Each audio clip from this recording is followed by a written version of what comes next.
yosh yigit qandoq qilib pok yo'lda mang'alar.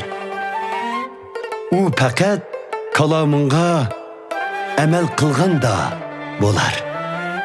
Bütün qalbim bilan talpindim sana.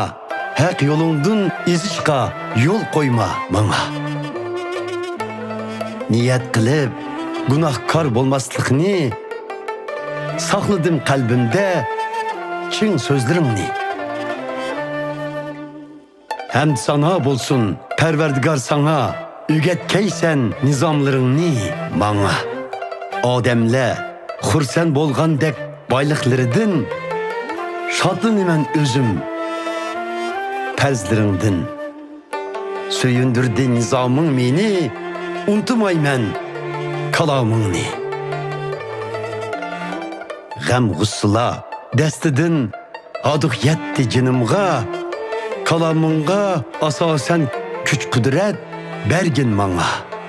Hiyla mikir yo'lidan neri qil meni, iltifot aylab o'rgat menga ta'limlaringni.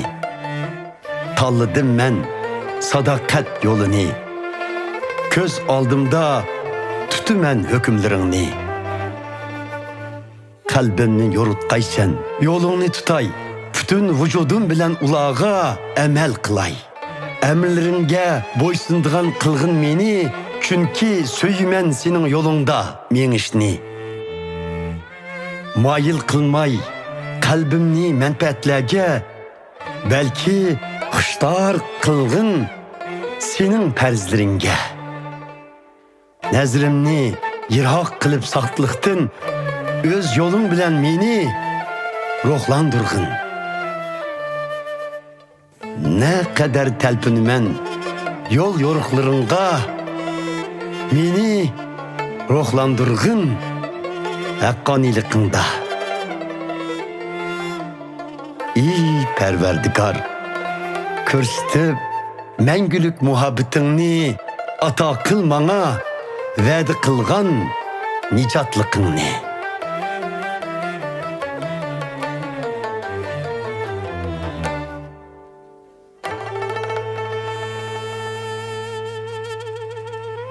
Men erkin, bexatarman hamma joylarda.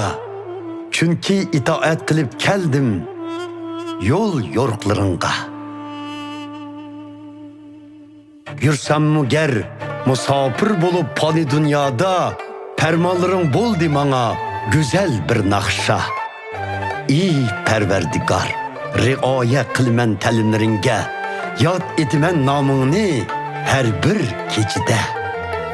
Rioya qilib keldim senin yol yo'riqlaringga.